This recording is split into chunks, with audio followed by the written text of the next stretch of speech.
네, 어쩌면 오늘 이제 우리들이 지금 창세기에서부터 성경 말씀이 뭐 안개한 게 없겠지만, 오늘처럼 중요한 게 없겠다 싶을 정도로 굉장히 중요한 부분입니다. 그러다 보니까 자꾸 미뤄졌던 게 있습니다. 매우 중요하기도 하고요. 또 한편으로는 참 이해하기 어려운 본문이기도 합니다. 우리가 쉽게 얘기하면 성경은 하나님의 말씀이죠. 그렇죠? 성경은 하나님의 말씀입니다. 그리고 성경이 하나님의 말씀이라면 무슨 말씀이냐? 하나님께서 당신의 백성들에게 하신 말씀이다. 이렇게 생각하겠죠. 그러면 하나님께서 자기 백성에게 하신 말씀이 좋겠어요? 나쁘겠어요? 귀에는 듣기에는 거슬리는 부분이 있을지 몰라도 다 자기 백성 잘 되라고 하시는 말씀이겠죠. 이 하나님이 자기 백성에게 하신 말씀이라고 얘기할 때 이 말씀을 원어로 히브리어로 얘기를 한다면 그게 바로 토라라는 말입니다. 토라. 한번 따라해 보세요. 토라. 김원전 사장님 칭찬할 땐 어디 가고 이제 오고 있어. 토라라는 건데 이 토라라는 히브리어 말을 헬라어로, 그러니까 구약 성경은 히브리어로 쓰여져 있고 신약 성경은 헬라어 그리스어로 쓰여져 있는데 이 토라라는 히브리어를 그리스어로 번역했을 때 그리스어로 노모스라고 합니다. 이 노모스가 뭐냐면 법이에요. 법. 우리 법치국가의 법. 이 법을 노모스라고 쓰여진 것이 신약 성경에서 흔히 바리새인이라든가 율법학자들이라든가 끊임없이 예수 그리스도의 하나님 나라 말씀, 하나님 말씀 복음과 견주어서 얘기할 때마다 이 노모스가 우리말 성경에서 율법이라고 번역이 된 거예요. 그러니까 율법하면 예수님의 복음과 반대되는 것 같고 좀 부정적으로 느껴지잖아요. 근데 이 율법이라는 말 자체가 토라라는 것입니다. 토라. 이 토라라는 것은 어떤 말이냐면 법이기도 해요. 법. 하나님이 이스라엘 백성에게 주신 말씀들인데 법이라는 의미뿐만이 아니라 교훈과 권면과 훈계와 가르침, 이 모든 것들을 토라라고 합니다. 그러니까 거기에는 명령일 수도 있어요. 법일 수도 있어요. 이 얘기는 이스라엘 백성들에게 하나님께서 모든 계명과 율례와 규정과 모든 것들을 이걸 다 토라라고 해요. 이것을 주신 것입니다. 이것을. 그러니까 그것들이 때로는 아주 혹독하게 위협적인 말로 들릴 수도 있지만 다 이스라엘 백성이 잘 되라고 하신 이 말씀 전체가 토라이다. 그래서 하나님의 말씀은 다 우리가 잘 되라고 주신 말씀이다. 이것이 전체를 토라라고 얘기해도 됩니다. 토라라고. 그런데 이 토라라는 말을 좀 더 줄이면 법적인 개념이 있으니까 무슨 법문 같은 게 있단 말이에요. 이 법은 지켜도 되고 안 지켜도 되는 게 아니라 무조건 지켜야만 하는 게 법이죠. 법. 그래서 법을 지키는 거 아니에요. 이 법문들인데 이 법 조항들을 성경에 보면 이렇게 모아놓은 책이 있어요. 법 조항들을. 법조항들이 모아놓은 책들이 어디에 있냐면 나중에 이제 보시겠습니다만 특별히 출애굽기, 레위기, 신명기 안에 법조항들이 모여져 있습니다. 그래서 우리는 그 책을 애굽에서 탈출한 출애굽기, 뭐 제사가 나온다고 레위기 이렇게 얘기하지만은 나중에 하겠습니다만은 몇 장부터 몇 장까지 이 조항들을 보면 다 법조문이에요. 그래서 그 책들을 우리는 법전이라고 부릅니다. 법전. 근데 이 법전의 법조항들이 다 토라죠. 그래서 그게 출애굽기, 레위기, 또 신명기에 있으니까 이게 어디에 있느냐? 창세기부터 신명기 안에 5권을 모세 오경이라고 그러잖아요. 그래서 모세 오경 안에 법조항들이 다 들어와 있으니까 흔히 줄여서 모세의 율법이다 이렇게 또 부르고 있는 것입니다. 모세의 율법이다. 그런데 아까 말씀드린 것처럼 모세의 율법, 이 법조항들 전체를 갖춰서 토라. 근데 그 앞에 모세라고 부르잖아요. 바로 이 모세에게 토라가 주어졌다. 토라란 하나님의 말씀. 그래서 가장 중요한 것입니다. 이 장면을 시작하는 장면이 이제 오늘부터 시작입니다. 굉장히 중요한 대목이라는 것입니다. 그리고 성경을 읽을 때 왜 이런 내용들이 여기 있을까? 이 부분을 좀 더 주목해서 보시면 구약 성경 전부, 신약 성경 전부가 하나님의 말씀 다 중요하죠. 그걸 좀 더 줄이면 법적인 개념으로서의 이야기들. 그게 오경이고 모세 오경이고 모세 율법이고 토라다. 그 앞에 모세가 붙는다. 이 모세가 하나님한테 그 모든 것들을 받는 장면의 시작점이 바로 이 호렙산 시내산의 이야기. 그래서 오늘부터 이 얘기는 매우 구약성서뿐만 아니라 신약성경 전체를 통해서 가장 중요한 시작점이다. 왜냐하면 이스라엘 백성들이 왜 여호와 하나님을 믿느냐? 출애굽 하나님이 있기 때문에 그렇습니다. 이스라엘 백성들은 우리 조상들이 애굽에서 종살이 하였는데 우리를 인도해 내셨다. 이것이 가장 중요한 그들의 신앙 고백입니다. 원 신앙 고백. 아주 밑바닥의 신앙 고백이라는 것입니다.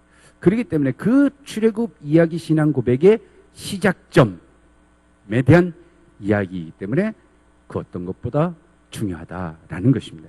그 중에서 오늘 우리는 출애굽기 3장의 이야기를 좀 나눠볼까 합니다. 자, 지난번에 모세가 애굽에서 이집트 왕자로 지내다가 거기서 이집트인이 자기 동족인 히브리 백성을 때리고 그런 모습을 보고서 그를 죽인 일로 인해서 발각이 되자 미디안 땅으로 도망가게 됐다. 뭐 어떻게 그 먼 데까지 가게 됐는지 어쨌든 그런 얘기는 없이 그런 것들이 하나의 하나님의 출애굽 이야기를 하기 위해서 굉장히 중요한 사건이다. 그러면 애굽에 있을 때 하나님께서 나일강에서 어느 날 모세를 부르실 수 있잖아요. 그렇죠? 모세를 부를 수 있는데 미디안 땅으로 갔다는 얘기는 매우 중요한 무엇을 연결하려면 시내산에서 모세를 만나기 위함입니다. 가장 중요한 건 결국 시내산으로 모세를 부르기 위함이다. 이 시내산이 매우 중요한 거예요. 그래서 좀 이따 좀 나오겠습니다만 그런 면에서 앞뒤 다 빼고 비행기 타고 갔는지 못 타고 갔는지 하여튼 그냥 어느 날 갑자기 미디안 갔다. 왜 하필이면 저 시리아라든가 다마스커스라든가 바벨론으로 안 가고 왜 미디안 땅으로 갔느냐? 시내산에 가기 위함이다. 시내산 이야기를 하기 위함이다라는 거죠. 그리고 시내산에 가서 뭐 어떻게 지냈는지 그것과 상관없이 또 우물 얘기가 나왔었죠. 그 우물 얘기를 통해서도 언제나 출애굽기 시작했을 때 여인들의 이야기, 파라오라고 하는 바로왕의 압정에 비해서 출애굽의 그런 구원의 대학살에서의 구원 이야기들, 여성들의 이야기들을 펼쳐나가는 장면이 모세가 미디안 땅에 갔을 때 그곳에서 우물과 함께 남자들이라고 하는 목자들과 그 다음에 이드로의 딸들 간의 그러한 싸움의 문제, 이 속에서의 모세가 구출하고 하는 장면, 그리고 모세에게 나그네에게 환대하는 이야기. 우리가 지난번에 그런 모든 얘기를 했는데 그냥 나그네에게 환대하는 이야기가 아니라 이 얘기는 출애굽 이야기의 가장 중요한 모티브다. 그리고 이 출애굽의 그 동기부여는 조상들 아브라함에게 이야기했던 것부터 너의 후손들이 나중에 저 애굽에 내려가서 종살이하다가 나그네로 있다가 그래서 그 고통스러운 나중에 데리고 오겠다. 이 얘기하고도 마찬가지죠. 그래서 그곳에서 결혼하면서 아들을 낳으면서도 내가 이곳에서 객이 되었다. 나그네가 됐다라고 하는 게르솜이라고 이 모든 것들은 이 출애굽 이야기하고 연결시키기 위한 내용들이다라는 얘기들을 지난번에 했었습니다. 자, 모세가 하나님을 만나기 전 지금 출애굽기 3장을 오늘 얘기할 텐데 지난 시간에 출애굽기 2장 마지막을 하면서 이미 거기 이렇게 나옵니다. 여러 해 후에 애굽 왕은 죽었다. 이스라엘 자손은 고된 노동으로 말미암아 탄식하며 부르짖으니 그 고된 노동으로 말미암아 부르짖는 소리가 하나님께 상달된지라. 하나님이 그들의 고통 소리를 들으시고 하나님이 아브라함과 이삭과 야곱에게 세운 그의 언약을 기억하사 하나님이 이스라엘 자손을 돌보셨고 하나님이 그들을 기억하셨더라. 아직 모세를 만나지도 않았어요. 그런데 모세를 만나기 직전에 옛날 그 모세를 죽이려 했던 바로왕 죽고 세월이 흘렀는데 어떤 상황이 전개됐느냐? 굉장히 중요한 사건. 이제 하나님께서 이스라엘 백성들을 출애굽하려는 이스라엘 역사 전체의 가장 중요한 시작점, 그 얘기를 미리 복선으로 까는 겁니다. 근데 모세가 어느 날 쫙 구테타를 일으키고 혁명을 일으켜서 해방하는 게 아니라 출애굽의 시작은 고통받는 이스라엘 백성들 스스로의 그 고통의 울부짖음으로부터 시작한다. 이게 째악하라는 것입니다. 이게 그냥 여기에만 그냥 나와서가 아니라요.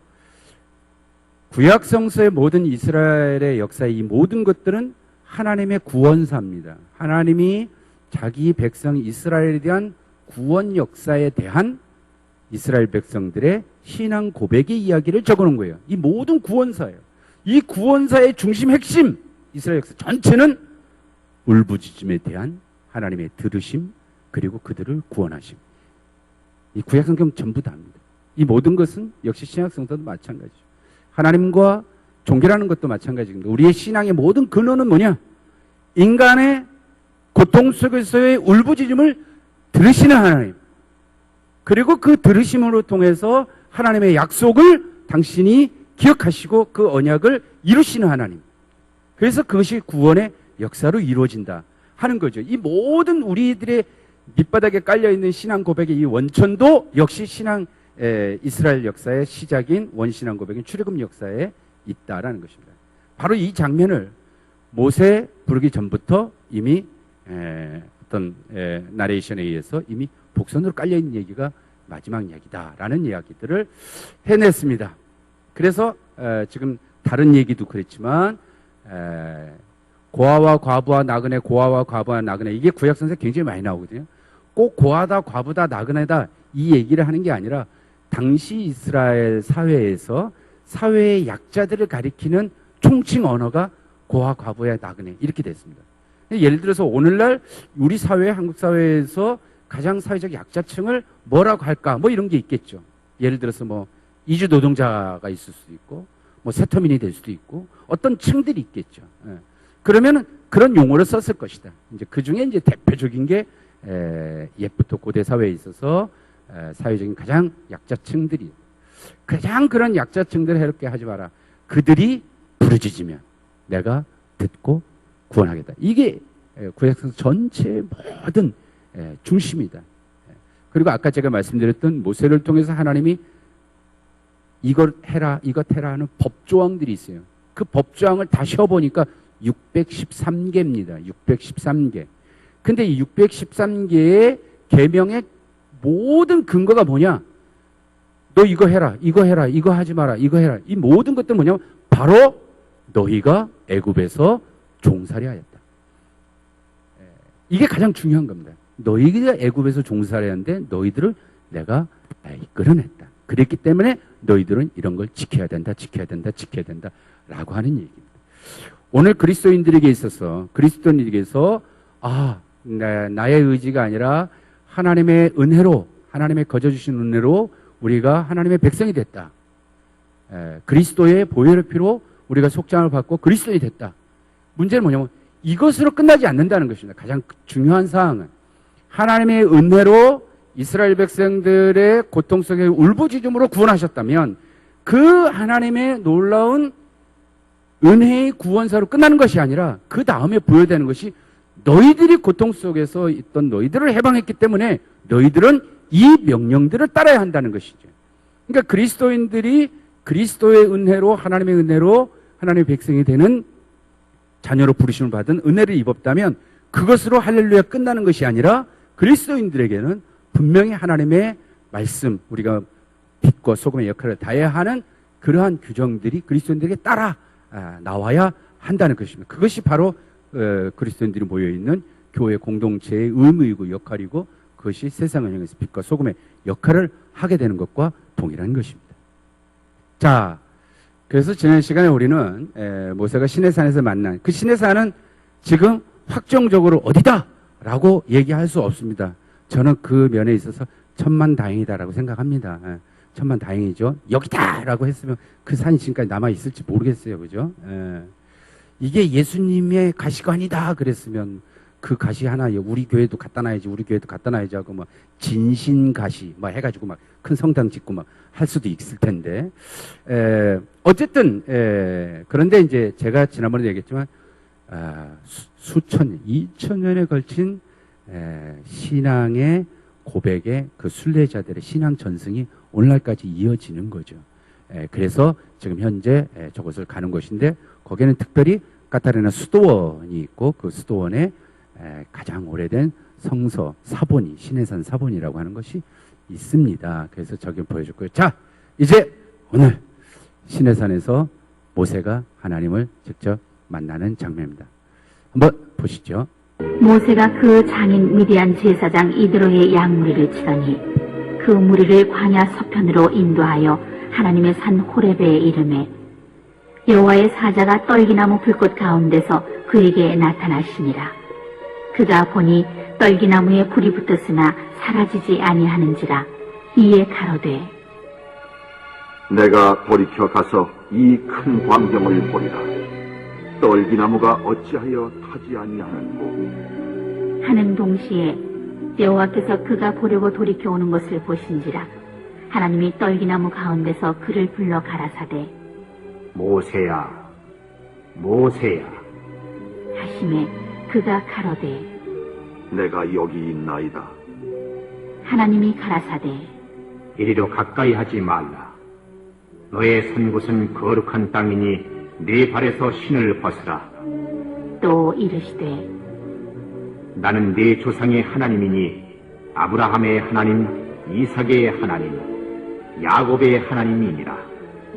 모세가 하나님 배웁기를 두려워하여 얼굴을 가리우매 여호와께서 가라사대 내가 애굽에 있는 내 백성의 고통을 정령히 보고 그들이 그 간역자로 인하여 부르짖음을 듣고 그 우고를 알고 내가 내려와서 그들을 애굽인의 손에서 건져내고 그들을 그 땅에서 인도하여 아름답고 광대한 땅, 젖과 꿀이 흐르는 땅, 곧 가나안 족속, 헷 족속, 아모리 족속, 브리스 족속, 히비 족속, 여부수 족속의 지방에 이르려 하노라.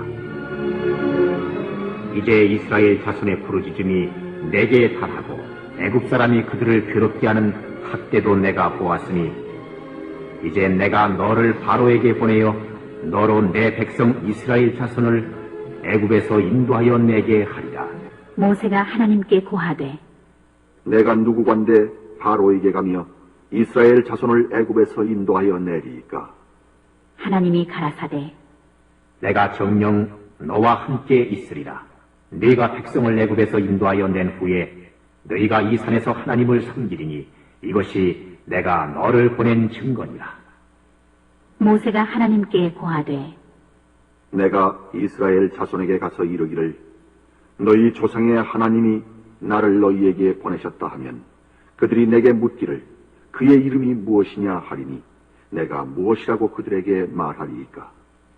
하나님이 모세에게 이르시되 나는 스스로 있는 자니라. 또 이르시되 너는 이스라엘 자손에게 이같이 이르기를 스스로 있는 자가 나를 너희에게 보내셨다 하라. 하나님이 또 모세에게 이르시되 너는 이스라엘 자손에게 이같이 이르기를 나를 너희에게 보내신 이는 너희 조상의 하나님 곧 아브라함의 하나님, 이삭의 하나님, 야곱의 하나님 여호와라 하라.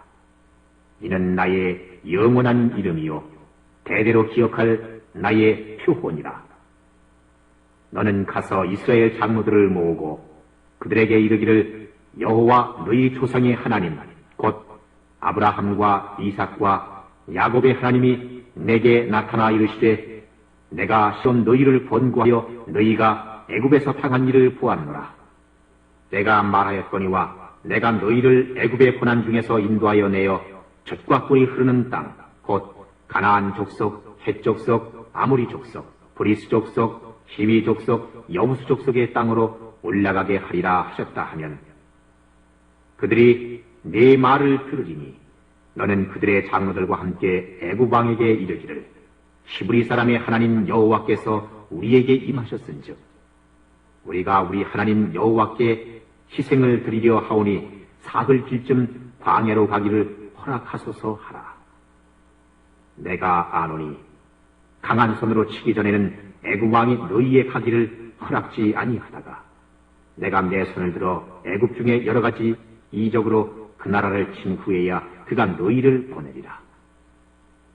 내가 애굽 사람으로 이 백성에게 은혜를 입히게 할지라 너희가 갈 때에 빈손으로 가지 아니하리니 여인마다 그 이웃 사람과 및 자기 집에 우거하는 자에게 은폐물과 금폐물과 의복을 구하여 너희 자녀를 꾸미라.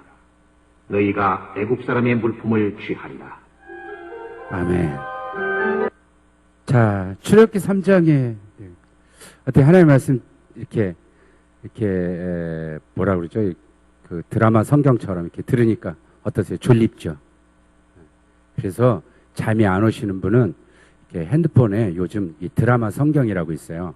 성우들이 이렇게 막 이렇게 해주는 거. 그러면 잠이 잘 옵니다. 아주 최고의.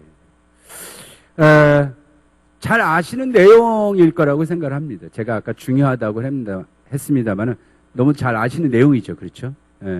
그럼에도 불구하고 그래도 성경 공부를 하는데 궁금하신 거 없으세요? 혹시? 궁금하신 거?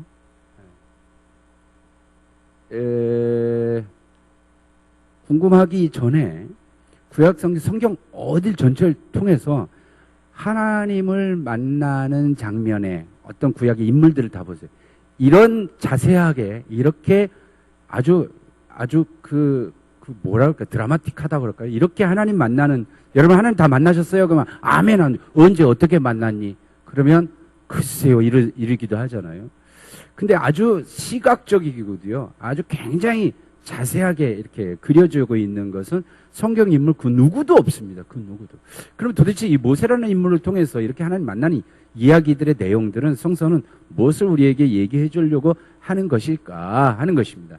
자, 첫 번째 하나님을 만난 장소입니다. 하나님을 만난 장소. 여러분 하나님을 만나는 게 좋죠. 중요하죠. 그러죠? 하나님 만나셨습니까? 라고 얘기할 때 예를 들어서 왜 신가의 장로교회 나오십니까? 주일날 하나님께 예배하려고요. 그러면 그 전제 조건이 뭐예요? 하나님이 신가의 장로교회에 계셔야 돼요. 하나님이 여기 계셔야 여기 와서 예배를 드리는 거예요. 하나님께 예배를 하려면. 그러면 하나님이 어디 계시느냐는 우리 신앙 고백에 있어서 가장 중요하기도 하고 교회 다니지 않는 사람, 예수 믿지 않는 사람에게 하나님을 전도하려도 하나님 어디 계시냐? 그러면 뭐라고 얘기하시는 거예요? 우리 마음속에 있습니다 하겠습니까? 어떻게 얘기를 하겠습니까? 그리고 그러면 어느 교회다 하나님께 예배한다. 우리의 신앙 고백뿐만 아니라 구약성서 이스라엘 역사 전체를 가르쳐서도 가장 중요한 질문은 하나님이 어디 계시느냐입니다. 하나님이 어디 계시냐. 그래서 가장 심각했던 게 하나님이 계시는 곳에 가서 예배를 드리니까 예루살렘 성전이 나중에 이제 얘기하겠습니다. 예루살렘 성전에 하나님이 계시다고 왜 그렇게 돼서 예루살렘 성전에 가서 예배하고 6월절만 되면 예수님께서도 왜 예루살렘까지 가셨냐 하는 것이죠. 문제는 그 예루살렘 성전이 바벨론의 침공으로 인해서 불타고 없어졌습니다. 엄마? 그러면 예루살렘에 성전에 계셨던 하나님은 불타버렸나 안 타버렸나? 이건 어떻게 된 건가? 그 바벨론 포로 잡혀갔다고요. 거기 하나님 계신가? 성전도 없이 어떻게 하나님 앞에 예배 드릴 수 있지? 굉장히 중요한 문제들이 끊임없이 나옵니다. 그래서 하나님이 어디 계시느냐는 굉장히 중요한 거예요. 굉장히 중요한 거예요. 여러분 구약성서 전체를 통해서 하나님이 어디 계실 것 같습니까? 지금 신의 산에 계시죠. 제가 그 얘기예요. 그런데요, 나중에 굉장히 재미난 게 성서 전체를 보면 이 매우 중요한 메시지인데 하나님이 어디 계시냐가 중요하잖아요. 장소가 위치가 바뀝니다. 어디서? 신의 산에서 시온산으로. 그 시온산이 어디죠? 예루살렘입니다. 그래서 메시아가 어디서 오느냐? 시온산으로 옵니다. 신의 산이 아니에요. 이 과정의 역사들이 이제 나중에 이제 구약성서를 통해서 어떻게 신의 산, 모세에서 만난 게 됐는데 어떻게 이것이 다윗으로 가게 되느냐 하는 내용이 되는 것입니다. 굉장히 중요한 이야기들이 벌어지고 중간에 모세에서 받은 게 저 북쪽으로 그리심산으로 가서 세겜이 사마리아 지역에 되게 되는 거죠. 그래서 세겜에서 사마리아 지역에서 우물가에서 예수님과 사마리아 여인이 만나죠. 사마리아 여인이 뭐라 그래요? 우리는 이 산에서 예배합니다. 근데 당신네는 저 산에서 이 산, 저 산, 뭐 이게 뭔 산일때? 사마리아 사람들한테 이 산은 그리심산이에요. 요수아가 모세의 율법을 갖고 그리심산에 축복을 선포했던 그 산에서 그리심산에서 예배하는 거예요. 유대인들은 다윗 이래부터 시온산에서 예배한다. 그러니까 이 산입니까? 저 산입니까? 라고 얘기하는 장면의 배경들이 가지고 있다. 어쨌든 매우 중요한 이야기를 시작합니다. 출애굽기 3장 7절에서 모세가 하나님의 산 호렙에 이르렀다. 그냥 어느 날 어디 앞에 있는 저 광교산에 갔다. 이 얘기가 아니라 하나님의 산 호렙이라고 얘기하는 하나님의 산이다. 이 얘기는 저 산은 하나님의 산이야 라고 이스라엘 백성들의 오랜 전승 가운데서 저 산은 하나님의 산이라고 불려왔던 이야기들이 있겠죠. 그 얘기를 통해서 옛날 그 산에서 어떻게 하나님이 모세를 처음 만났는지를 설명하는 장면입니다. 호렙산이라고 얘기하니까 호렙 들어본 것도 있지만 시내산도 있다. 제가 지난번도 얘기했습니다마는 모세의 장인의 이름이 이드로냐 호밥이냐 루엘이냐 뭐 여러 가지 이름들이 있습니다마는 이름들이 다양하다. 문헌들이 다양하다. 그런 얘기들을 했습니다. 그래서 호렙산과 시내산은 동일한 명칭으로 동일한 의미로 같은 장소를 의미한다라는 얘기들을 했습니다. 왜 하나님의 산이냐 호렙산이냐. 호렙산이 그 산이 하나님의 산으로서 가장 중요한 게 도대체 왜일까? 그리고 모세가 미디안에 간 이야기도 아까도 제가 했지만 이 산에 오르기 위해서입니다. 가장 중요한 게 바로 이 산으로 가는 거예요. 이 산으로. 왜 그러느냐? 옛부터 하나님 여호와께서 호렙산에서 하나님이 우리와 언약을 맺었다. 이 장소에 중요한 것처럼 이렇게 중요한 게 없습니다. 하나님이 나와 이스라엘 백성들이 우리하고 언약을 맺었다. 언약을 맺었다. 그 언약을 맺은 장소가 있다는 게 거기서 언약을 맺었다라는 것입니다.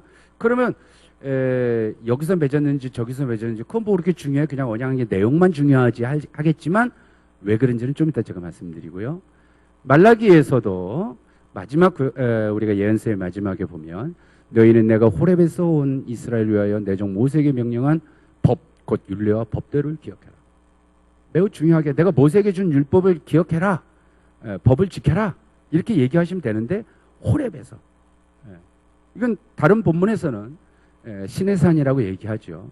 여호와께서 시내산 그 산꼭대에 강림하시 그로부터 모세를 불렀다. 시내산에서.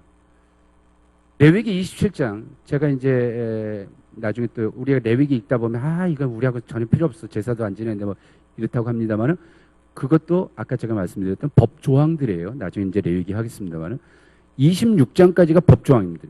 레위기가 27장까지 있는데 26장까지가 쭉 17장부터 26장까지 법 조항들이 쫙 있고 마지막 27장에 그 법전에 대해서 얘기해 줍니다. 이 법 조항들은 이상은 여호와께서 시내산에서 이스라엘 자손을 위하여 모세에게 명령한 계명이다. 이렇게 말이 쓰여져 있어요. 다시 말하면 하나님의 산 호렙 시내산이라고 하는 이 장소를 얘기해 주는 가장 중요한 이유는 뭐냐면 이 산에서 하나님이 이스라엘 백성과 언약을 맺었다. 그리고 이 산에서 하나님께서 모든 법을 계명을 주셨다. 이 산이 갖고 있는 게 굉장히 중요하다. 그러면 왜 이 얘기를 했을까? 지금 조금 여러분한테 좀 애매하겠지만 전체를 나중에 좀 보셔야 이해가 되는데 매우 중요한 얘기가 있습니다. 매우 중요한 얘기가 있어요. 예를 들어서 이런 겁니다. 만약에 세종대왕께서 법령을 선포했는데 뭐라고 얘기냐면 저 아파트 투기꾼을 곤장 100대를 때리렸다. 이게 이제 세종대왕이 이렇게 법문을 선포했다. 그럼 여러분 어떻게 생각하실랍니까? 말이 돼요, 안 돼요? 안 되죠. 세종대왕 당시에 무슨 아파트가 있었겠어요. 그렇죠? 근데 세종대왕이 근데 100대를 곤장 때리라고 했는데 법 위반 사항이 아파트를 투기했다. 무슨 다른 걸 했다. 예를 들어서. 그게 현대 법률 조항이야. 제 얘기는 뭐냐면 앞으로 이제 법 조항들을 얘기를 배우실 텐데 모세가 시내산에 가서 아까 얘기했던 출애굽기 19장에 시내산에 도착을 합니다. 민수기 10장 10절에 시내산을 떠납니다. 나중에 신명기는 옛날에 그 호렙에서 줬던 것을 다시 반복하는 내용들인데 시내산에서 하나님한테 율법을 다 받았어요. 법조항을. 근데 그 내용을 뜯으려 보니까 세종대왕이 아파트 투기꾼을 곤장 10대를 때려라 이런 말이 써있다는 것입니다. 다시 말하면 모세가 시내산에서 하나님께 율법을 법을 받았는데 그 법조항이 아파트 투기가 어쩌고 무슨 뭐 다른 법조항들 한참 후대 다윗 솔로몬 왕이 등극한 이후의 왕조 시대의 법률들. 그러니까 이스라엘 백성들이 아직 시내산에서 광야에 있다가 나중에 가나안 땅 들어가고 왕이 생기기 전 사사 시대를 거치고 200년간 그리고 사울, 다윗, 솔로몬이 나오게 되는데 그때까지는 아직 대통령법이 어쨌다든가 이런 법률이 없잖아요. 그렇죠? 그런데 이미 한참 전인 광야에서 이미 아파트 투기에 관련된 법이라든가 무슨 주식 뭐 이렇게 뭐 불공정 거래법이라든가 이런 법률 조항들이 있더라는 거예요. 너무 이상하죠?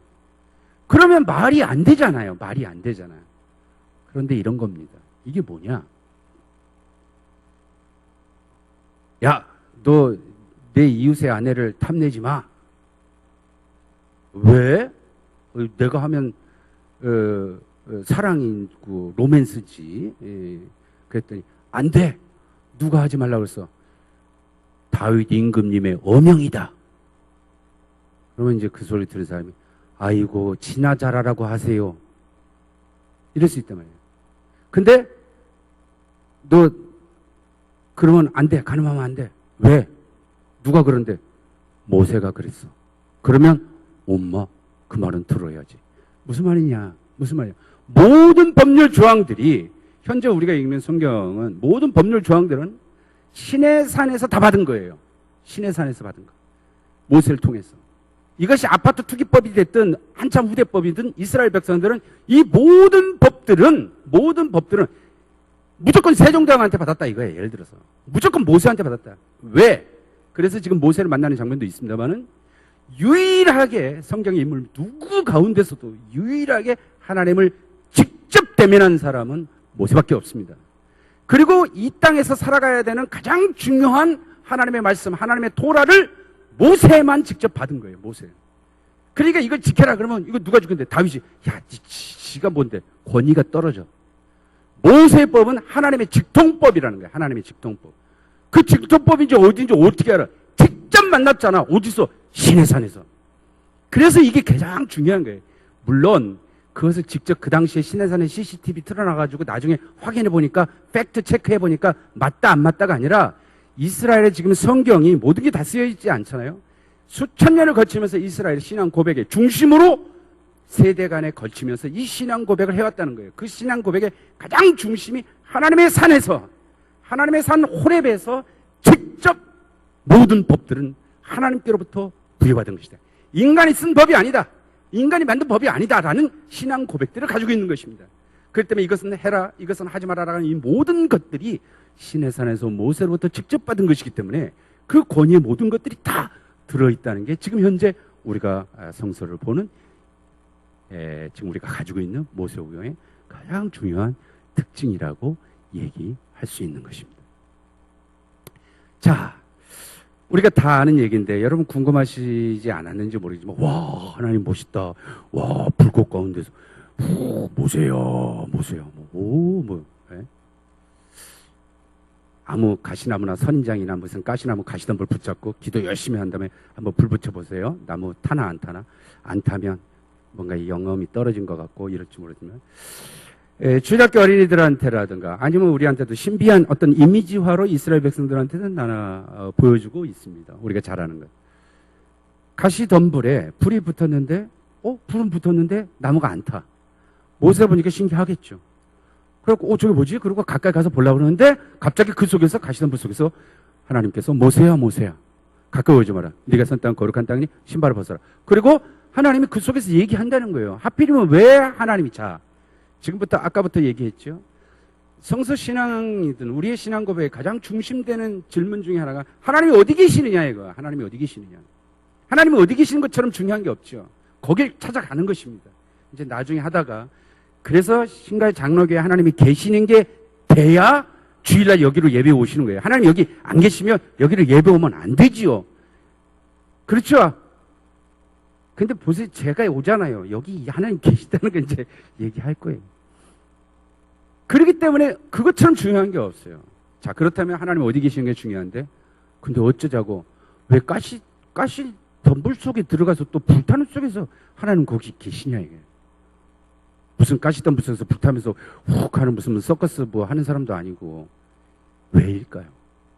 궁금하지 않으세요? 이것들이 가르쳐지는 상징과 이미지가 무엇이 있을까 하는 것입니다. 불타는 가시나무. 원어 히브리어 성경에는 이 가시나무, 가시덤불을 히브리어로 스네라고 합니다. 스네. 근데 이 나무가 오늘날 이 식물들 이렇게 봐가지고, 아, 저게 스네다. 오늘날 현재 이스라엘 가서라든가 아니면 이집트라든가 미디안 땅에 가서 무엇이 스네인지는 정확하게 알 수가 없습니다. 어쨌든 고대 문헌에 그런 가시나무 그런 것처럼 그런 걸 그냥 스네라고 이렇게 불렀다. 현재 이것이 딱 뭐다라고 얘기할 수 있는 부분은 아닙니다만은, 할 수는 없습니다만은. 왜 그럴까? 왜 그 속에서 하나님께서는 불렀을까? 알 수가 없죠. 내가 이래서 가시나무 속에 들어왔다. 이런 성서 본문에 자세한 설명이 없습니다. 그런데 문제는 하나님께서 그 속에서 아 뜨거워 아니면 안 뜨겁다 아니면 시원해 아 따가워 이런 얘기도 안 하셨어요. 문제는 그 속에서 하나님이 무슨 말씀을 하시느냐에 따라서 그 전체적인 이미지가 왜 가시나무냐, 그리고 왜 그것이 불이 탔는데 타지 않느냐, 하나님의 말씀과 모세를 부르는 이 장면과 이 이미지가 무엇을 얘기하느냐라고 하는 것을 알아보려고 하는 거죠. 불타는 가시떨기 나무에서 모세를 부르신 하나님, 그는 누구인가? 먼저 첫째, 그 속에서 하나님이 얘기를 하시길래 나는 내 조상의 하나님, 아브라함 하나님, 이삭의 하나님, 야곱의 하나님이다. 가장 중요한 거예요. 다시 말하면 하나님은 어디 계시느냐? 그 속에 계신데 그 의미는 뭔지는 모르겠지만 거기서 하나님을 뭐라고 얘기하냐면 나는 조상들의 하나님이다. 가장 중요한 건 조상의 하나님이라는 거예요. 그리고 왜 나를 소개할 때 저는 누굽니다 하고 하나님께서 모세를 처음 만날 때 나는 조상의 하나님이다. 아브라함의 하나님, 이삭의 하나님, 야곱의 하나님이라고 얘기하는 게 뭘까? 우리가 이미 창세기를 했습니다. 아브라함의 하나님, 이삭의 하나님, 야곱의 하나님. 이 하나님 동일한 아브라함의 하나님에게는 무엇으로 나타났고, 이삭에게는 어떻게 나타났고, 야곱에게는 어떻게 나타났냐. 그 나타난 이야기들이 결국 모세에게 동일하게 나타난다는 그 중심에는 공통된 분모는 뭐냐면 약속의 땅으로 데려가겠다는 것입니다. 내가 너에게 허락한, 아브라함을 처음 부를 때마다 내가 지시할 땅으로 가라 했던 것이고, 이삭과 야곱 누구에게도 조상들의 하나님에게 있어서 가장 중요한 게 땅을 갖지 못한 너희들에게 이 가나안 땅을 주겠다. 나중에 주겠다고 하지만 사실 이 나중에 주겠다고 하는 이 땅 얘기를 누가 하냐면 이미 이 땅에서 사는 사람들이 얘기하는 거예요. 그리고 사실은 또 어떤 면에서 이 땅에서 바벨론으로 쫓겨난 사람들이 자기들의 과거 역사를 신앙 고백을 쓰는 내용들입니다. 그래서 조상들의 하나님이라고 얘기하는 것은 가장 중요한 것은 약속의 땅에 데려가겠다고 하는 하나님입니다. 근데 약속의 땅을 아직 안 갔잖아요. 안 간 이유는 뭐냐면 옛날에 아브라함에게 얘기했다. 애굽에 내려가서 오랜 세월 너희들이 나그네로 객으로 고통 속에 살다가 나중에 내가 데려오겠다. 다시 말하면 조상들과 약속한 그 하나님으로서 이제 가나안 땅으로 데려가겠다고 하는 그 조상의 하나님의 약속을 이행하기 위해서, 약속을 성취하기 위해서 나타나는 하나님으로 보여집니다. 그러면 그냥 단지 나는 조상들의 하나님, 그동안 많이 기다렸지? 이제 가나안 땅 가자 라고 하는 게 아니라 그 가나안 땅, 약속의 땅에 갈 때의 동의는 뭐냐? 왜 조상들과 약속한 게 하나님이 기억해서 이제 실행에 옮기려고 하느냐? 여기서도 또다시 2장 마지막에 했던 것처럼 이스라엘 백성들, 하나님의 백성들이 고통 속에 울부짖는 소리를 들었다라는 것입니다. 이게 가장 중요한 하나님의 구원서의 동인. 여러분, 하나님이 살아계십니까? 살아계신 하나님이라고 고백합니까? 살아계신 하나님의 고백한다라고 하는 살아계신 하나님이 어떻게 움직이시냐, 하나님이 어떻게 역사하시냐, 그 동의는 고통받는 자의 울부짖음에서 동의하신다는 것입니다. 이것이 구약성서 이스라엘 역사 전체의 시작에 매우 중요한 것이고 우리 신앙 고백에 있어 가장 중요한 것입니다. 울부짖는 자의 부르짖음을 통해서 하나님의 구원사가 움직인다. 이 교회가 부르짖음이 없으면 안 되는 거예요. 그리고 교회가 공동체가 서로 부르짖는 소리를 듣는 것들이 없으면 안 되진다. 목회자나 교역자나 성도들이나 성도와 성도들 간이라든가 아니면 직분자들과 신도들이랑 함께 그렇잖아요. 부모가 자식을 키우는 모든 것들은 아이의 울음소리부터 시작한다 이런 얘기 해야 되는 거예요. 태어나면서부터 울는데 그것이 구원사의 시작이다. 울부짖는 가장 중요한 것입니다. 이스라엘의 그 얘기를 출애굽 역사의 시작에 그 중요한 얘기를 하고 있다라는 것입니다. 그래서 애굽에 내려가서 그들을 건져내서 가나안 땅으로 데려가겠다. 애굽의 손에서 구원해서 가나안 땅으로 가는 것이 가장 중요한 것입니다. 그래서 내가 부르짖음이 달았고 그것들을 내가 보았다. 끊임없이 반복되는 거죠. 지금 출애굽기 2장이든 모세를 부를 때마다도 끊임없이 얘기하는 장면입니다. 그래서 내가 너를 그래서 바로에게 보낸다. 그래서 애굽에서 인도해 내겠다. 자, 지금 우리의 질문의 핵심이 뭐였냐면 알았어요. 이스라엘 백성들이 바로한테서 고생한다 이거야. 억압받고 신음하고 하나님께 울부짖는다 이거야. 그래서 하나님이 그 소리를 듣고서 오케이. 내가 조상들 약속한 땅 이제 내가 데리고 갈게. 그럼 좋다 이거예요. 그럼 데리고 가시면 되는데 왜 나일강 물속에서 안 들으시고 왜 지금 시내산 가시떨기 불꽃 가운데서 들으시느냐 이 음성. 그리고 왜 거기서 출애굽 역사를 시작하시려느냐 이 질문을 여러분 놓치지 마시기 바랍니다. 그래서 이 전체 문맥에서 얘기하려고 하는 것이다. 여기서 왜 모세를 보느냐. 조상들의 하나님 얘기는 이미 아까 얘기한 것처럼 아브라함에게 얘기했던 장면, 조상들과의 약속, 억압으로부터 해방, 가나안 땅으로 간다. 왜 가시떨기 나무냐. 똑같은 이야기를 제가 다시 한번 반복해 드린 것입니다. 갑자기 답을 얘기하면 재미없죠. 한번 생각해 보십시오. 고민해 보십시오. 여러분이 만약에 하나님을 만나면 여러분 고통 속에서 울부짖을 때 하나님이 어떤 모습으로 나타나면 좋겠습니까? 내가 아주 배고파 죽겠는데 배고파서 굶주림 속에서 주님 나에게 빵 하나만 주시옵소서, 목말라서 물 한 병만 주시옵소서 할 때 하나님이 어떤 모습으로 오냐 하고 나타나시기 바랍니다. 하나님이 아주 그냥 배가 불러 터져가지고 그래 하나 먹으라 이렇게 주시는 하나님으로 나타나길 원합니까? 예를 들어서 이제 그런 거예요. 이스라엘 백성들의 고통과 울부짖음 속에서 하나님이 나타나시는데 그 하나님이 어디에서 계시면서 어느 모습으로 나타나시느냐 하는 이야기입니다. 불타는 나무. 그런데 불은 붙었는데 타지 않는다. 이게 도대체 뭘까요? 이 스네라고 하는 이 나무가 정확하게 아까 말씀드린 것처럼 이스라엘이나 현재 이집트라든가 그쪽에 가서 정확하게 이것이다라고 얘기할 수는 없지만 그 땅은 예나 지금이나 굉장히 메마른 땅입니다. 1년 강수량도 너무너무 없고요. 그런 곳에서 우리가 자랄 수 어떤 무슨 식물이 잘 자랄 수 있겠습니까? 그러니까 메마른 광야에서 자라는 것이 우리가 흔히 그런 데서 사막이라는 가시나무, 가시덤불 같은 거죠. 가면 지금도 곳곳에 있습니다. 그리고 저도 여름에 갔습니다만 여름에 45도에 45도 그늘 없이는 도저히 할 수 없는 그런 곳들입니다.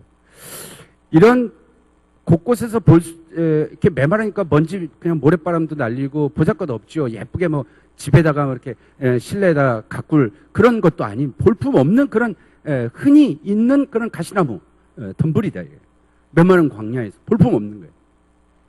이게 뜨거운 태양열에 때때로는 그 태양열에 그 바짝 말라가지고 산불 나듯이 그냥 자연적으로 불에 붙는 경우들이 있어요. 타버리고 그리고 싹 없어지고 그런 나무가 일반적인 나무가 스네입니다. 스네. 종종 불에 붙어서 메마른 광야 앞에서 그런 나무예요. 그런 나무가 호렙에서 산에 갔을 때 모세 앞에서 불이 붙었어요. 일반적으로 그럴 수 있는 거겠죠. 저 불 붙었는데 좀 깜짝 놀랄 수도 있지만 그러려니 할 수도 있는데 가장 신기한 그 문제는 뭐냐면 불에 붙었는데 나무가 안 탄다는 게 중요한 거예요. 그러니까 깜짝 놀란 거죠. 그래서 그가 맞도와 어찌하여 어떤 일로 이런 일이 생길까 하고 갈랐는데 그 속에서 하나님이 하필이면 그 속에서 얘기를 하신다. 왜 하필이면 그런 곳에서?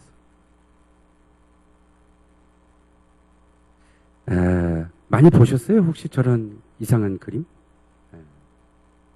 어느 나라에 가면 저런 게 있는 것 같아요? 이집트. 이집트입니다. 이집트. 만약에 여러분들이 고대에 태어나셨다. 고대뿐만 아니라 우리의 할머니, 할아버지 세대에도 보면 정한수 떠놓고 이렇게 빌기도 하시고 다 그러잖아요. 고대인들에게 있어서. 고대인들에게 있어서 뭔가 종교란 인간이 나약하고 인간이 나약한데 어디에 대해서 이 자연에 대해서 인간이 나약하죠. 비만이 오면 비 안 오면 안 오는 대로 오면 오는 대로 굉장히 나약하죠. 그러니까 그것에 생존 기술을 문명을 발달시키고 그러는 거 아니에요? 그러면서부터 초자연적인 무언가에 대해서 신적인 기운을 받아서 뭔가 기대서 내가 이 땅에서 인간이 좀 잘 살아가려고 그런 종교심들이 만들어지는 건데 그 중에 신적인 대상으로 가장 우선시됐던 게 뭐일 것 같습니까? 어떤 게 가장 우와 대단하다 저건 초자연적인 것 같았거든. 가장 대표적인 게 태양, 태양도 있겠죠. 사실은 농사 짓는 쪽에서는 농경문화 민족에서는 다 농사 짓고 살아야 되니까 달이에요, 달. 그건 또 태양은 쳐다도 못 보잖아요, 그죠? 달은 신기하게 막 이렇게 사라졌다 없어졌다 막 이러기도 하고 그리고 달대에 맞춰서 농사를 짓고 하는 거죠. 그래서 메소포타미아 이런 지역에 각 지역에 달을 섬기는 신앙들이 굉장히 많습니다. 이름들이 조금씩 다르긴 하지만. 근데 대표적으로 이집트는 더군다나 뜨거운 사막의 나라이고 이집트에서는 태양신이에요. 태양신. 그래서 이집트의 태양신이 근데 지금 태양신 라라고 하는데 아주 이상하게 생겼죠. 어떤 사람의 모양인 것 같은데 얼굴은 매 모양으로 돼 있죠. 매. 이집트 신화 중에 호루스라고 하는 신입니다. 저희 집에 우리 중등부 교사 선생님들 가시는지 모르지만 이집트 신상들이 쫙 있죠. 예. 이집트에서 갖고 온 건데 어떤 분들이 와서 오 목사님 교수님 집에 무슨 우상들이 이렇게 많냐고 막 그러기를 하는데 호루스 매를 상징하는 그런 이집트 창조 신화에 나오는 건데 제가 이집트 항공기예요. 이집트 비행기 타신지 모르지만 이집트 항공기 보면 바로 저 호루스의 매의 얼굴을 상징해서 이렇게 로고를 해놓기도 합니다. 예. 매우 중요한 이집트 전통 그런 우리로 하면 무슨 해태라고 할까요? 뭐 그런 뜻으로 그들이 가지고 있는데 이집트의 태양신을 라라고 있습니다. 라 또는 레라고도 하고요. 지역에 따라서 태양신이에요. 태양신. 이 태양신은 창조신이기도 합니다. 창조신. 그래가지고 이름들이 여러 가지로 이제 태양이 아침 태양이 다르고 석양 태양이 다르기도 하고 뭐 이러기도 하잖아요. 그런 태양신인데 신하들도 지역에 이집트도 저기 나일강 저 위쪽에 하류 쪽이랑 저 상류 쪽이랑 지역들에 따라서 신하들이 조금씩 다르기도 합니다만은 어쨌든 공통적인 게 태양을 섬깁니다. 태양을 신을 섬기고 그렇습니다. 그래서 최초의 신이 빛을 만들고 빛이 태양이 되는 거예요. 그 빛이 태양이 되는 게 태양신 라이기도 합니다. 이 태양신은 이집트의 고대 왕조들이 흐르면서 언제나 섬기는 태양신을 섬기는 것이고 이 태양신이 하늘의 태양신이 누구를 지키느냐? 이집트의 왕인 바로 왕 파라오의 수호신이고 이 파라오는 바로 태양신 라가 낳은 아들이기도 합니다. 이게 굉장히 중요한 그래서 태양신과 함께 이게 이집트의 신화라든가 파라오는 아주 긴밀하게 묶여 있습니다. 이집트 고대 이렇게 피라미드라든가 이런 고대 파라오들의 무덤에 가면 큰 많은 벽화들이 있는데요. 하늘의 은하수에서 하늘의 신도 있고 누트가 이렇게 엎드려 있는 경우 있어요. 그래서 태양이 동에서 떠서 서로 지잖아요.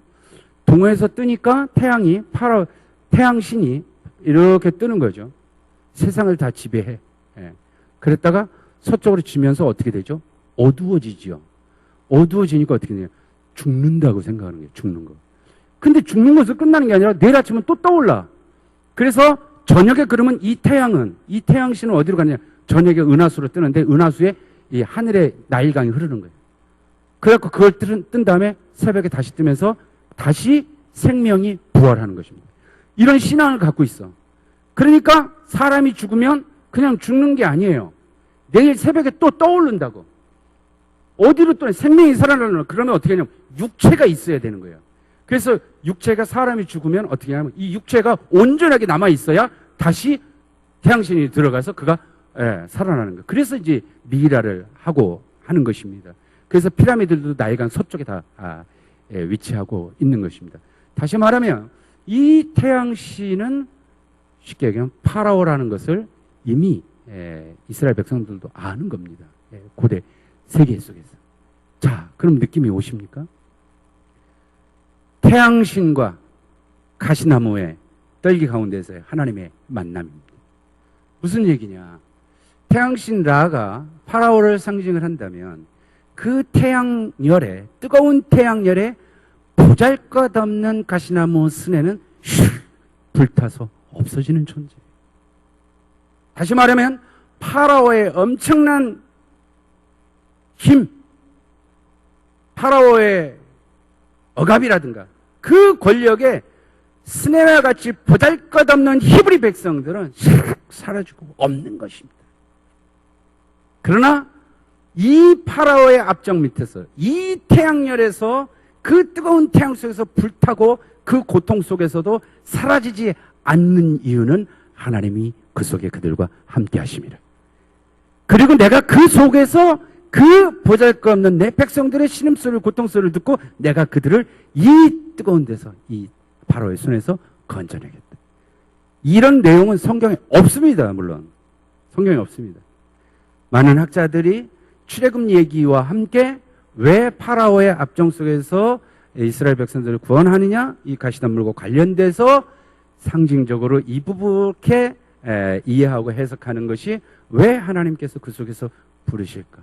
그래서 하나님은 고통받는 자와 함께 하시고 오는 자 위에 함께 하시고 그들의 울부짖음을 듣고 그들을 구원하시는 하나님의 표상을 가장 정확하게, 가장 중요하게 보여주시는 장면이다. 이 속에서 모세를 불러서 그래서 가게 하신다 하는 이야기의 내용이라고 할 수 있을 것입니다. 자, 출애굽이라는 것은 우리가 조금 전에 얘기했습니다마는 흔히 애굽에서부터의 탈출, 애굽에서 왜 탈출? 애굽 누구로부터? 바로 왕의 압정으로부터, 바로의 그런 억압으로부터의 해방이다. 고통으로부터의 해방이다. 이렇게만 생각하죠. 그러면 이스라엘 백성들이 애굽에서 그들이 그냥 노예로 살다가 그냥 해방돼서 나일 강변에서 닐리리하고 잘 놀면 되는 거예요. 근데 그 목적이 아니다. 아까 얘기한 것처럼 가나안 땅으로 데려가는 것이다. 가나안 땅으로 데려가는 것이다. 라고 생각을 합니다. 그런데 문제는 이 얘기를 왜 하나님이 모세한테 그 얘기를 부르시는 장면이 하필이면 시내산이냐 말이죠. 모세가 가나안 땅으로 도망가든가 아니면 애굽에서 있든가 그래서 하나님이 나타나서 얘기하시면 되는데 왜 시내산으로 도망가고 시내산에서 모세를 만나가지고 조상들의 하나님 가나안 땅으로 약속을 얘기하면서 왜 그 얘기를 하느냐 하는 것입니다. 여기서 매우 중요한 부분이 하나 있습니다. 12절 보면 하나님이 이르시되 내가 반드시 너와 함께 있고 내가 그 백성을 애굽에서 인도해낸 후에 너희가 이 산에서 하나님을 섬기리니 이것이 내가 너를 보낸 증거니라. 흔히 간과하고 출애굽해서 가나안 땅으로 간다. 그래서 출애굽 여정 해가지고 그냥 가나안 땅 간다고 하지만 모세를 부를 때 내가 너를 애굽으로 보내는 이유는 이스라엘 백성들의 신수를 듣고 구원해갖고 조상들과 약속한 것을 위해서 가나안 땅에 데려가지만 가장 중요한 게 이 산에서 보내는 이유는 이스라엘 백성들을 해방해서 이 산에 와서 신의 산에 와서 하나님 앞에 예배한다는 거예요. 그러니까 출애굽의 가장 중요한 것 중에 하나는 그냥 가나안 땅 가는 게 아니라 신의 산에 와서 하나님께 예배하기 위해서 보내는 것이다. 이것이 내가 너를 보낸 증거다는 거예요. 여기에는요 앞으로 더 계속 공부를 출애굽 얘기를 할 겁니다. 결국 애굽을 탈출해서 우리가 잘 아는 것처럼 출애굽기 14장의 홍해 바다를 건너서 나중에 19장 때 신의 산에 도착합니다. 왜 애굽을 탈출해서 그냥 가나안 땅 안 가고 왜 신의 산에 오느냐? 이 가장 중요해요. 왜 신의 산에 오느냐? 그런데 지금 이 신의 산에 오는 이유는 모세를 불러서 처음 하나님이 얘기한 것과 동일하다. 내가 너를 보내는 이유는 신의 산으로 데리고 오기 위함이다. 이 산에 와서 뭐 할 거냐? 하나님 앞에 예배하기 위함이다. 하나님을 섬기기 위함이다. 그래서 모세가 바로왕에 가서도 우리 백성들을 내보내라. 우리가 광야길을 사흘길을 건너가서 하나님의 산 시내산에서 하나님께 예배하려고 한다. 우리 예배 드리러 가게 좀 보내줘. 이런 얘기예요. 이게 의미가 뭘까? 출애굽 억압으로부터의 해방과 가나안 땅 약속의 땅으로 간다는 거하고 그 다음 시내산에 와서 예배한다는 것이 이게 어떤 의미인지는 오늘 다 얘기를 할 수가 없고요. 하면 아유 너무 길어서 다음 주는 안 올란다 이러시니까 다음 주가 아니고 다음 주에 할 겁니다. 다음 주에 또 이어서 할 겁니다. 그래서 중요한 건 어쨌든 여러분이 기억하실 게 시내산에 오는 거죠. 그 다음 이제 제일 먼저 너 바로한테 가서 이렇게 해라. 그럴 때 바로가 뭐라고 했어요? 아휴 내가 누군데 이게 뭐겠어요? 내가 지금 바로에 낯을 피해서 도망갔는데 내가 지금 수배자야 수배자. 내가 어딜 가냐고 내가 지금 뭐 그런 것도 있지만 감히 어떻게 내가 파로하고 맞설 수 있느냐 하는 부분들도 있겠죠. 근데 이런 얘기들은 굉장히 중요한 모티브예요. 하나님께서 누구를 보낼 때 하나님께서 당신의 예언자라든가 누구를 삼아서 보낼 때 보면 아주 대표적인 게 예레미야, 이사야도 나옵니다만 예레미야에 보면 예레미야 이야기 보면 모세와 아주 비슷하게 나오는 장면이 있습니다. 와 지금 출애굽기 3장은 예레미야를 언제 할지 모르겠어요. 하여튼 거기도 비슷한 내용인데 언제나 하나님이 함께 하신다. 하나님의 구원사의 이야기는 모세가 중요하지만 결코 그렇지 않는 장면들을 끊임없이 합니다. 하나님이 하신다. 그 가능 중에 하나님이 함께 하신다. 이 얘기는요. 여러분 봐요.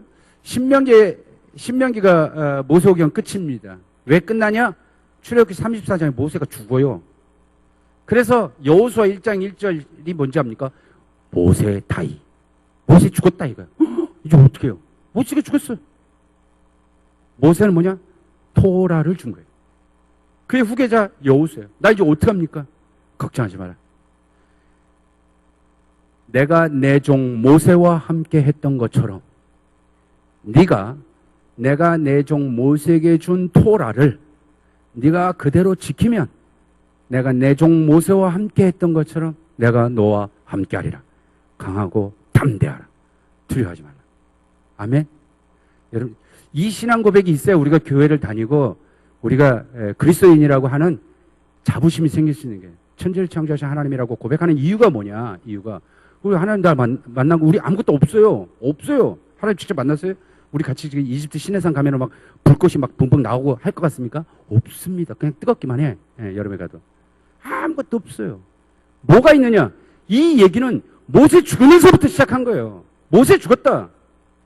누구도 모세를 대신할 사람 없어요. 모세 무덤도 없어. 천만다행이죠. 없게 한 겁니다. 모세 무덤 없어요. 예수님 십자가도 어디 있겠어요? 없습니다. 가장 중요하게 남긴 게 뭐냐? 토라만 남겨놓은 거예요. 내가 내 종 모세와 함께 한다? 그것은 내가 내 종 모세에게 준 토라를 네가 그대로 지키면 내가 내 종 모세와 함께 했던 것처럼 내가 너와 함께 하라. 우리에게는 모세에게 남겨준 토라가 오늘 우리 사랑하는 성도 여러분 손에 남겨 있습니다. 이것은 모세의 후계자인 여호수아에게 하셨던 말씀이 오늘 우리에게도 동일하게 있는 것입니다. 우리에게 주신 하나님의 말씀을 우리가 준수하면 그대로 있는 것입니다. 그래서 모세오경 끝난 다음에 여호수아 1장 8절에 뭐라고 하냐? 율법을 주야로 토라를 주야로 묵상해라 이거예요. 이게 제2부 예언서 끝나고 저 뒤로 가서 성문서 시작하는 시편 1편에 나오는 게 뭡니까? 복 있는 사람은 악인의 길을 쫓지 않으려고 오만한 자리 자니 오직 여호와의 율법을 즐거워하여 그 율법을 주야로 묵상하는 자로다. 이 토라를 묵상해요. 우리에게는 우리가 지금 모세의 하나님이 우리와 함께하고 강하고 담대하라 할 수 있는 그 유일한 길은 바로 우리에게 남겨준 토라밖에 없다라는 것입니다. 아멘. 바로 이 산에서 예배하고 모세를 보낸 증거다. 이 산에서의 이야기 나중에 하겠습니다. 그래서 혹자는 출애굽 애굽을 탈출한다. 그래서 우리가 영어로 엑소도스 그러잖아요. 이게 원래 헬라어에서 나왔습니다. 엑소도스 하면 원래 X라는 말이 있어요. X는 밖으로라는 뜻이에요. 전치사예요. 뭐뭐 밖으로. 소도스에 한데 호도스입니다. 호도스는 길이라는 거예요. The way.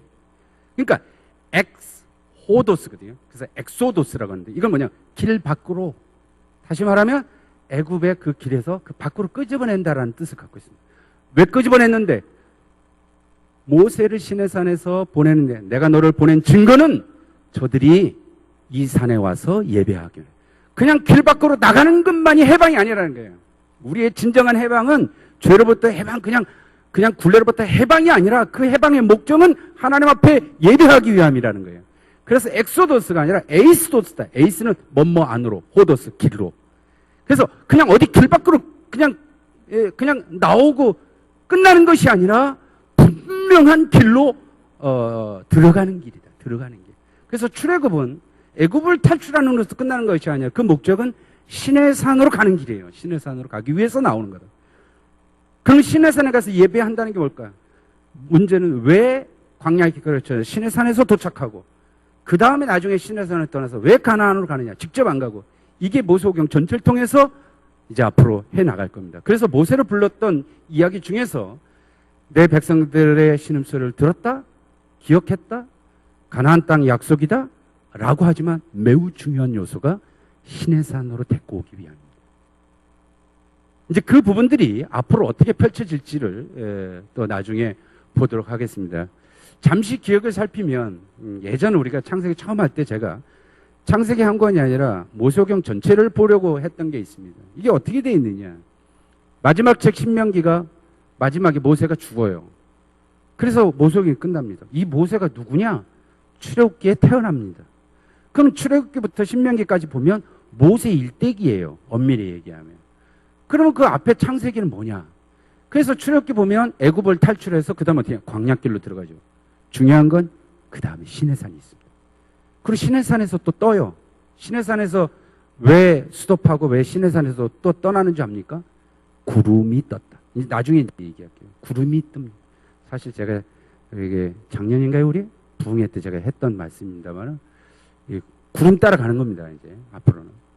그래서 그 구름이 이 신갈 장로교회에 임하시고 구름이 이 교회 안으로 들어와서 교회 안에 구름이 가득하면 하나님이 여기 계시는 거예요. 그게 여호와의 영광이 회막 안에 가득하더라. 이렇게 되는 겁니다. 그래서 광야길을 들어갔다가 마지막 모압에서 요단강 바라보면서 마지막으로 가나안 땅 들어가기 전에 모세가 마지막 연설하는 장면이 신명기예요. 모세의 이야기 전체고 그러면 이 가나안 땅 가는 이 모든 얘기는 바로 창세기의 조상들이 약속했던 것이다. 그래서 애굽을 탈출해서 광야, 그 다음 시내산, 광야, 마지막에 가나안 땅 들어가기 전에 시내산에서 주었던 말씀을 해주는 거예요. 이 전체를 보면 결국 뭐가 중심이냐? 시내산이 중심이에요. 이 시내산 중심 뭐냐? 하나님의 말씀이 모든 것들이 모세를 통해서 주어집니다. 법과 사회라고 하죠. 법과 사회. 우리가 잘 아는 것처럼 그 누구라도 법에서 예외될 수 없다. 하나님의 토라에서 하나님이 약속한 땅, 가나안 땅, 그 땅에 어떻게 살 수 있느냐? 법이 없으면 안 되는 거죠. 그래서 가나안 땅 들어가기 전에 가장 중요한 게 이 시내산에서 모든 법들을 미리 받는 겁니다. 미리 받는 거예요. 그러면 시내산에서 법 받고 곧장 가나안 땅 들어가면 되지. 뭔 또 광야의 이야기들이 있대. 시내산 도착하기 전에 광야의 이야기 와요. 시내산에서 또 떠나는 광야 이야기가 굉장히 중요합니다. 시내산에 도착하기 전 광야 이야기는 누구냐면 애굽에서 탈출했던 1세대 애굽 탈출했던 세대들이고요. 시내산 출발해서 그 다음 광야길에서는요. 1세대 했던 이스라엘 백성들이 다 죽습니다.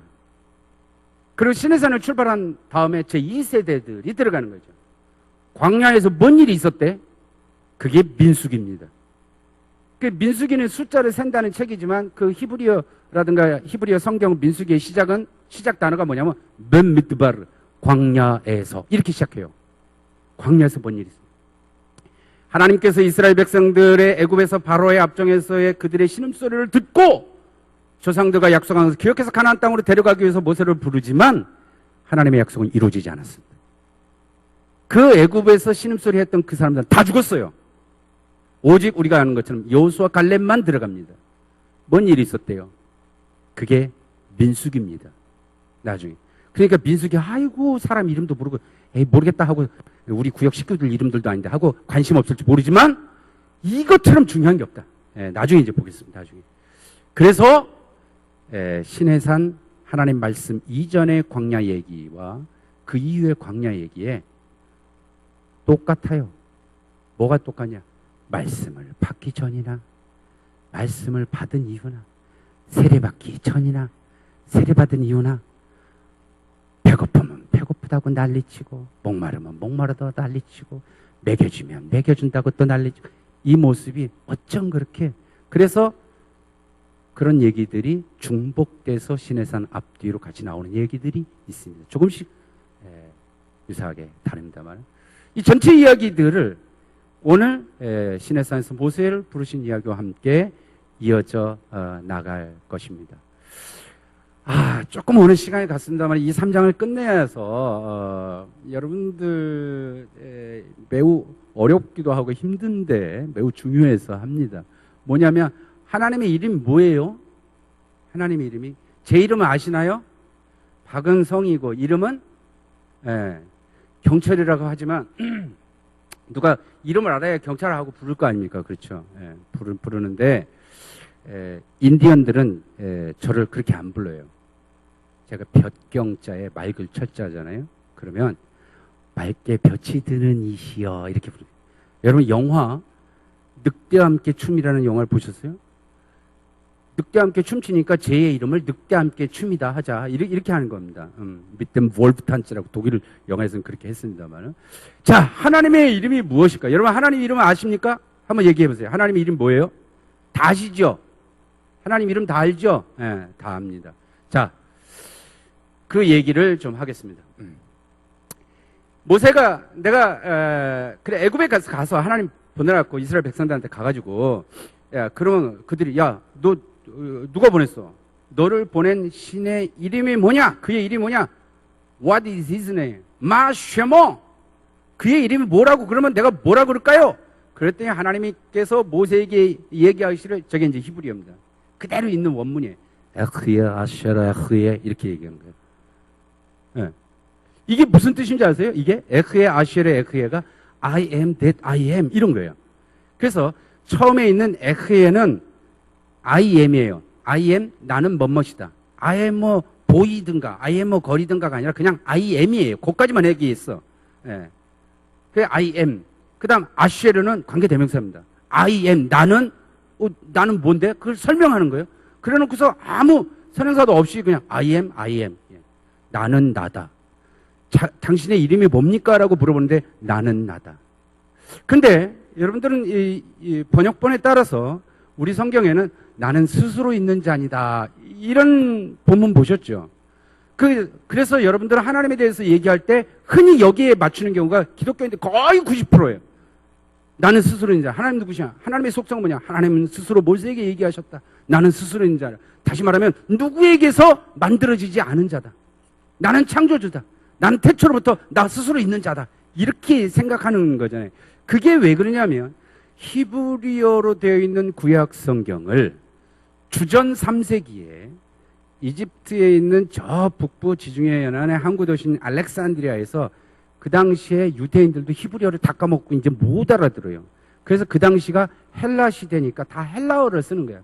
그래서 그리스어로 번역을 한 성경에 에고 에이미 호온 이렇게 번역을 해놓은 거예요. 이 에고 에이미라고 하는 것은 I am이라는 뜻입니다. 에고가 나예요. 나. 에이미는 M 이런 것입니다. 그래서 예수님께서 나는 길이요 진리요 생명이니 이럴 때 에고 에이미 진리요 해 알레테야 나는 길이요 해 호도스 해 알레테야 그 다음에 카이 해 조해 나는 생명이다. 이럴 때 에고 에미 이렇게 하는 겁니다. 근데 호온 이랬단 말이에요. 호는 관계대명사인데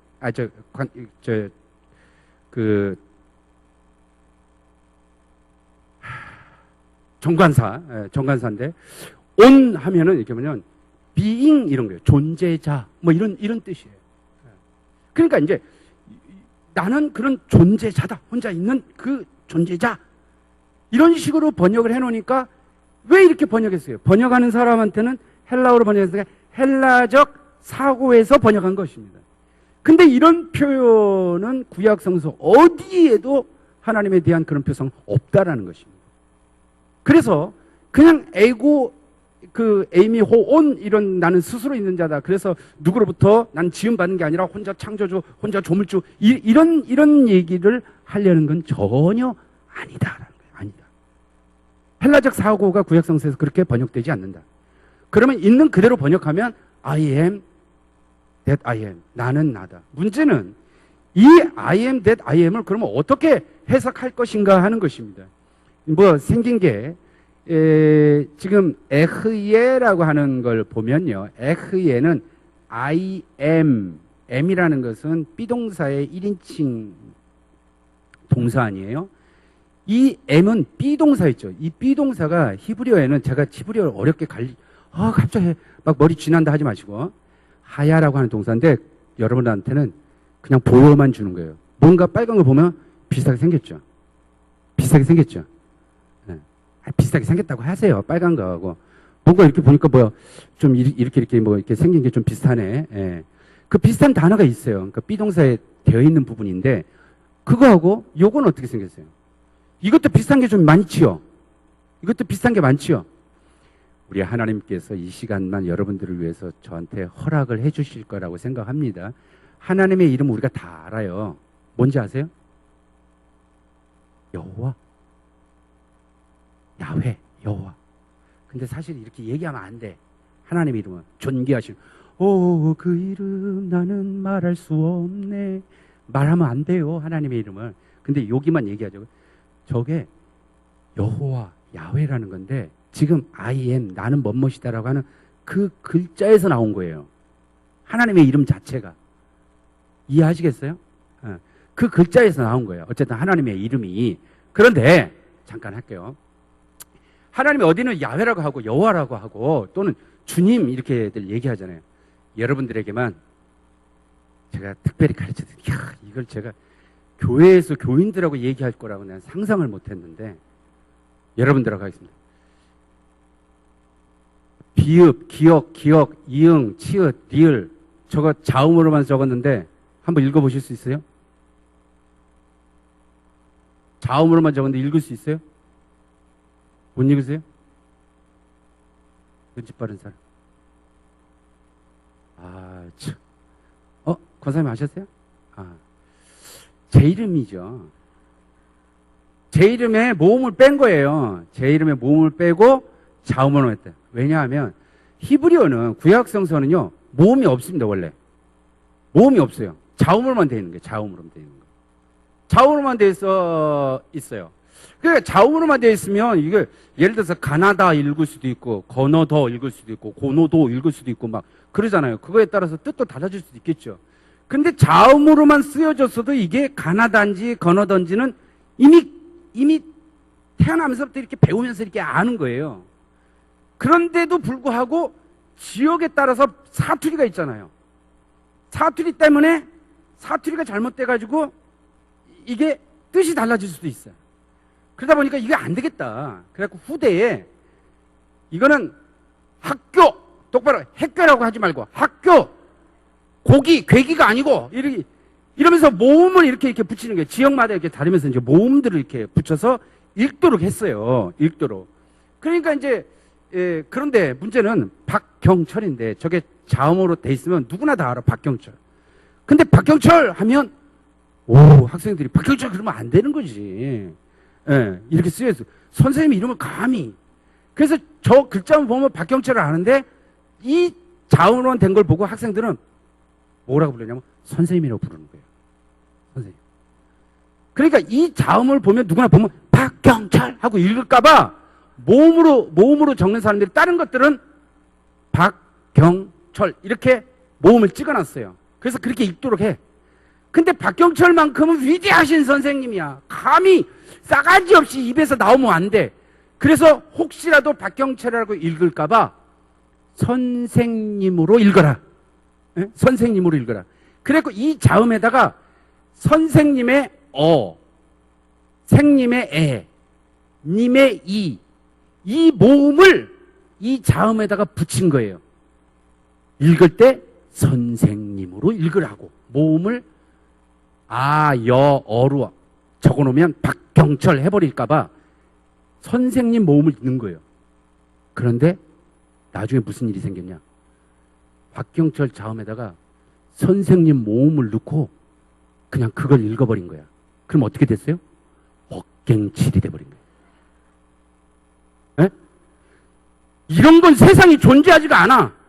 그런데 야, 박경철이라고 하면 안 돼. 선생님이라고 제대로 읽어야 돼. 라고 써놓은 건데 이게 박경철의 그 자음과 선생님의 모음을 합쳐가지고 세상에 존재하지 않는 법갱칠이 돼버린 거예요. 법갱칠이. 이게 하나님 이름에 나온 겁니다. 이게 뭐냐? 이게 아까 제가 얘기했던 하나님의 이름이에요. 이게 자음으로만 되어 있으나 YHWH로 되어 있는 거예요. YHWH. 이 자음으로만 되어 있지만 이스라엘 백성들은 이 이름을 자음으로만 되어 있지만 박경철 하듯이 이름을 알아요. 물론 그게 카세트 테이프로 넘어오진 않았지만 대대로 알아요. 한번 따라해보세요. 야훼. 야훼. 그렇지만 그 누구도 우린 이 시간 하나님이 허락해 주신 거라서 그 누구도 야훼라고 읽으면 안 돼요.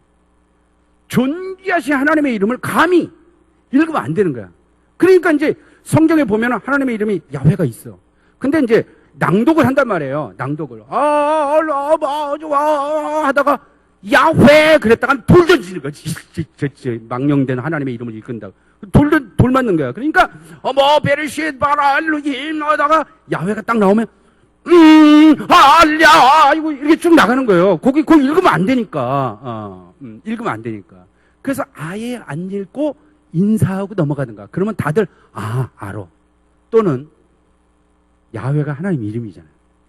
그러니까 어쩌고 저쩌고 하다가 그 이름 이름이 쉔이에요.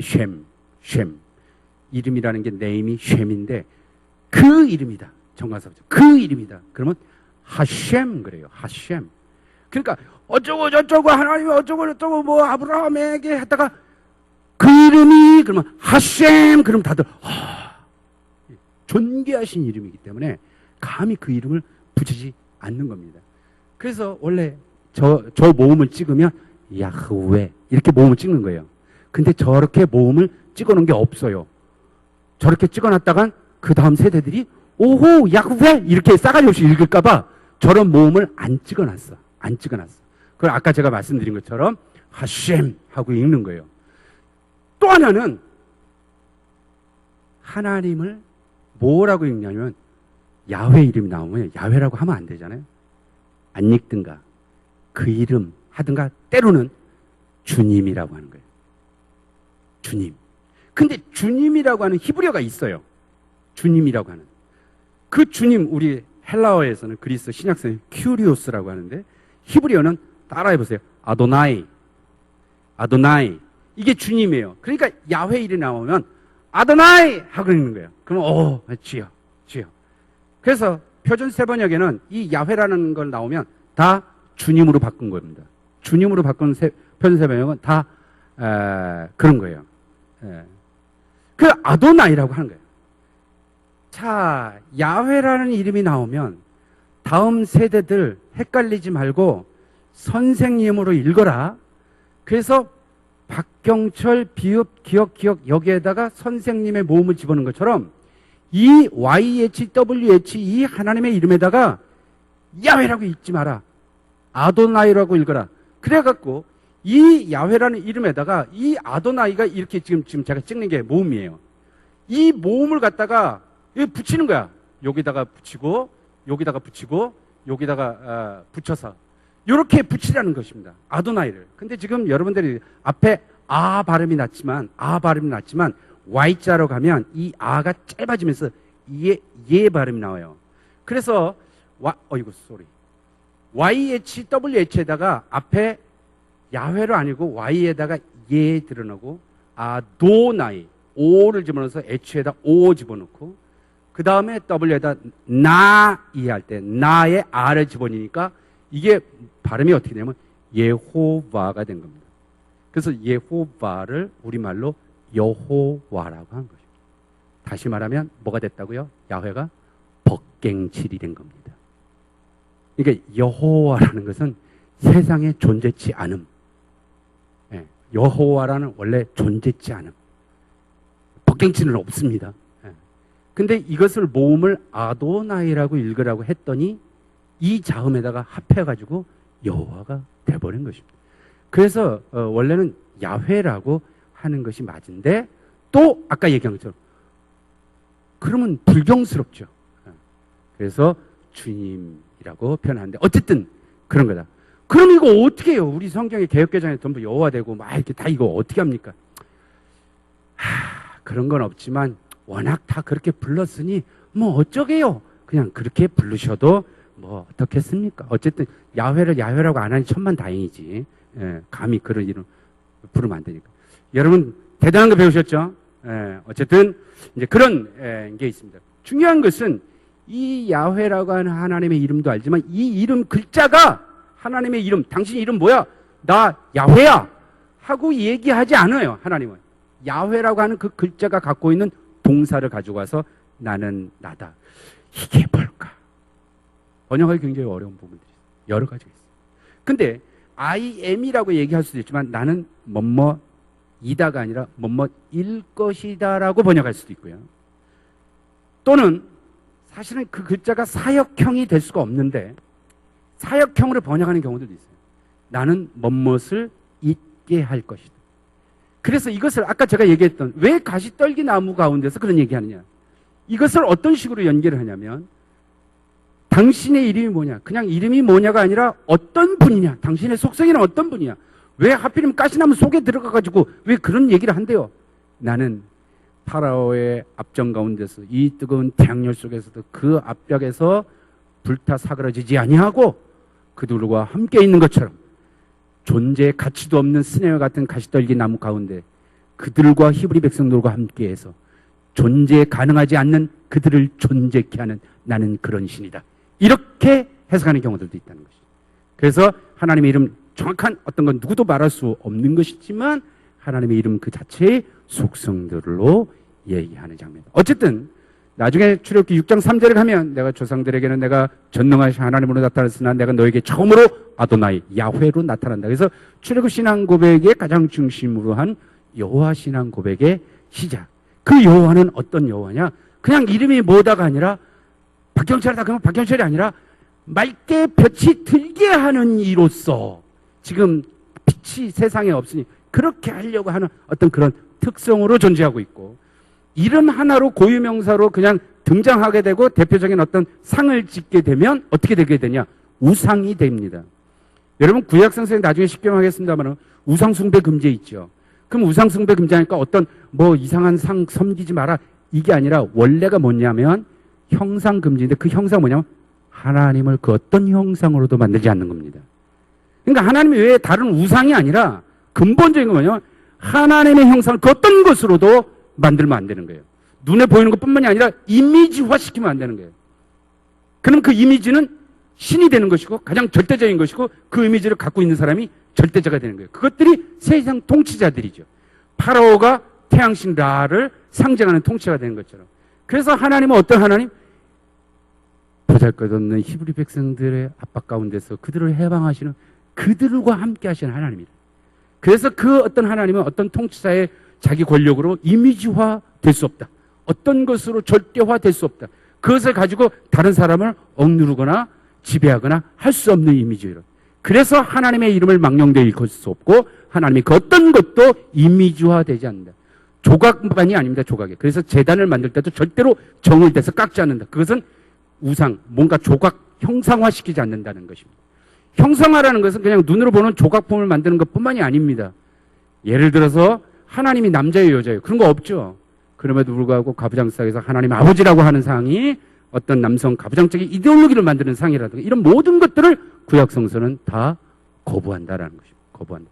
매우 중요한 게 이게 하나님의 이름과 관련된 것입니다. 우리가 잘 아는 것처럼 야복강에서 당신의 이름을 얘기하라고 할 때도 네가 어찌하여 나의 이름을 묻느냐라고 하는 매우 중요한 얘기도 야복강에서 야곱하고 나타난 이야기들을 갖고 있습니다. 그래서 약속으로 땅으로 가는 거 제사 드리기 위한 것이고 그 얘기를 했죠.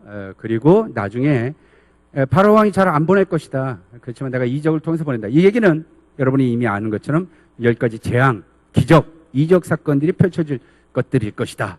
그것들을 이미 복선처럼 깔고 있는 거죠. 그런 부분들이 나타날 것입니다. 문제는 이래서 다음 시간에 모세가 그래서 곧장 갔냐? 이제 그 다음, 왜 성경에 다 기록하지 않는데, 우리가 잘 아는 얘기인데, 가라, 안 가요. 자, 뱀 잡아봐라. 아이고, 징그러. 잡았더니 막대기 손 넣어봐. 어째, 가라, 안 가. 이런 얘기들이 왜 필요하냐, 성경에. 예. 그냥 가라. 그리고 이제 모세 탁 가라. 네. 하고 가면 되는데.